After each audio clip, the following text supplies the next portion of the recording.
याद रखें, जब आप चर्च आते हैं तो आपका फोकस एक होना चाहिए, आपका विश्वास मजबूत होना चाहिए, आपका मन का टिकाव होना चाहिए। अगर आपका मन भटकता रहेगा तो आप चर्च में भी रहोगे तो भी ब्लेसिंग नहीं मिलेगी। अगर आपका मन स्ट्रांग है, आप दृढ़ इरादा करके आए हो, तो परमेश्वर डेफिनेटली आपको ब्लेस करेगा। कई बार लोग सोचते हैं, मैं चर्च में आया हूँ, मेरे लिए ये बहन प्रार्थना कर दे, ये भाई मेरे लिए प्रार्थना कर दे, ये वॉलंटियर मेरे लिए प्रार्थना कर दे।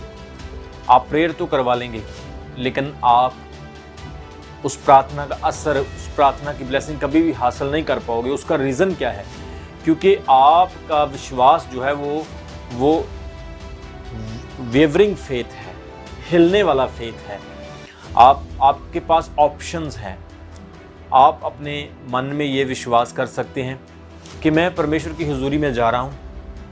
जब परमेश्वर के दास स्टेज के ऊपर मेरे लिए प्रार्थना करेंगे, मैं विश्वास करता हूँ कि आज मैं अपनी बीमारी से, अपनी समस्या से छूट जाऊँगा, क्योंकि परमेश्वर के दास मेरे लिए प्रेयर करेंगे। क्या आप मेरी बात को सुन रहे हैं?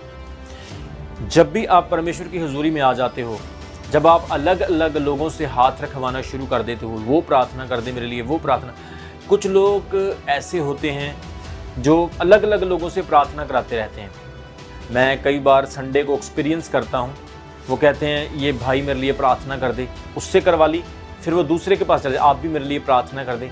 ये कोई प्रसाद नहीं है जो आपके पेट में जाने वाला है, ये एक डिवाइन ट्रांसफॉर्मेशन है, ये एक पवित्र आत्मा का, एक विश्वास का काम है जो आपके आत्मा में, जो परमेश्वर के साथ एक गुप्त में काम करने के लिए ये जा रहा है। सो इसलिए आप एक जगह पर फोकस करें। बहुत सारे लोग चंगाई क्यों नहीं हासिल कर पाते हैं? उसका सबसे बड़ा रीज़न यही होता है कि उनका मन डावाडोल होता है।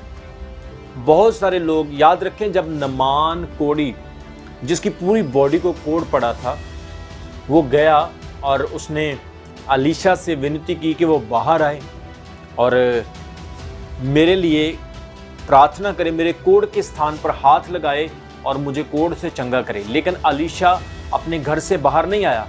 अलीशा ने सिर्फ एक वचन दिया, एक वर्ड दिया, और अलीशा ने कहा, जाकर के यर्दन नदी में 7 बार डुबकी लगा ले और तू चंगा हो जाएगा। लेकिन वो इस चीज़ से क्रोधित हो गया कि अलीशा ने मेरे सर पर हाथ नहीं रखा, ना ही मेरी बॉडी को छू के मेरे कोढ़ से मुझे चंगाई दी, क्योंकि मैं इतने दूर देश से आया, इतने घोड़ों के, रथों के, अपने सेनापतियों के साथ आया। हालांकि मैं पैसा, वस्त्र, सोना चांदी सब कुछ लेकर आया, लेकिन नबी ने फिर भी मुझ पर हाथ रख के दुआ नहीं की।